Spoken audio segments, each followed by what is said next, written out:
Welcome back my channel Odia tech Alok channel को स्वागत करुच्ची। आज देखो यही वीडियो माध्यम मैं कहबी ओडिशा गवर्नमेंट तरफ एक बड़ निजुक्ति आसी जोटा कि ओडिशा हाईकोर्ट तरफ जोटा कि एएसओ पोस्ट जोटा असिस्टेंट सेक्शन ऑफिसर ए पोस्ट प्रति वर्ष आसे एवं जोटा कि 147 पोस्ट आसी जोटा 147 पोस्ट आसी तार संपूर्ण क्राइटेरिया बतेबी एवं एटा ऑनलाइन मोड में एग्जाम हम जोटा कि सीबीटी मोड माध्यम एग्जाम हम कंप्यूटर एग्जाम हम एवं तार संपूर्ण क्राइटेरिया में देखा वीडियो माध्यम एवं ये वीडियो को से शेष जाए देखो सब डिटेल्स जानीपर स्किप करेंगे स्किप कले कौन यार संपूर्ण डिटेल्स जानीपर देखो the high court of Odisha has given an employment notification for the requirement of assistant section officer those candidate who are interested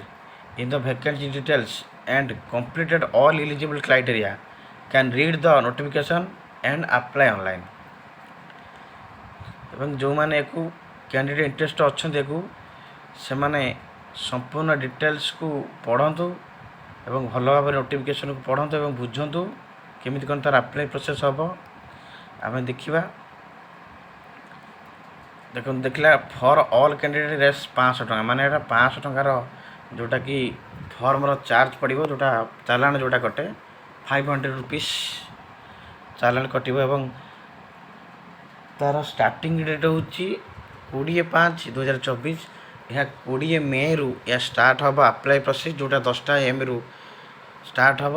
एवं last date for apply online and payment of fee 18/6 पर्यंत 18 जून पर्यंत यार apply process जारी रहिबो जोटा कि 11:59 पर्यंत यह एबे अप्लाई कले हेनी या से दे 20/5/2024 यह स्टार्ट हम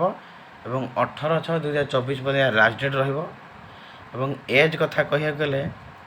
मिनिमम एज 21 वर्ष यार जो मान 21 वर्ष होइए से माने आवेदन करें एवं यार last maximum age limit 32 years जोटा कि 32 वर्ष पर्यंत यार आवेदन प्रक्रियार बयस सीमा रही एवं यार क्वालिफिकेशन कह गले candidate should past any degree माने जेकोसी डिसिप्लिन से माने डिग्री कोर्स पास करथिबा दरकार आर्ट्स हो कॉमर्स हो एवं साइंस हो जेकोसी डिग्री से हासिल करथिबा दरकार देखो टोटाल असिस्टेंट पोस्ट 147 टोटाल देखो ये लिखी देती अप्लाई ऑनलाइन एवेलेबल ऑन 20/5/20 तारीख ही यह आरंभ हम आवेदन प्रक्रिया एवं 18/6/2024 पर्यंत यार लास्ट डेट रहिबो यही तार संपूर्ण क्राइटेरिया यह संपूर्ण परमानेंट पोस्ट यह कौन कॉन्ट्रैक्चुअल नुह यह को डायरेक्ट एग्जाम कंडक्ट करा एवं आपण मान जदि चाहते को अप्लाई करने यही भाव तार 20/5 रु आवेदन करेंगे एवं यह सीबीटी मोड रे एग्जाम हम यह ऑफलाइन हेनी या ऑनलाइन ही एग्जाम हम जोटा कि CBT mode computer based test जोटा कहती से हिसाब से एग्जाम पैटर्न करा भाव आप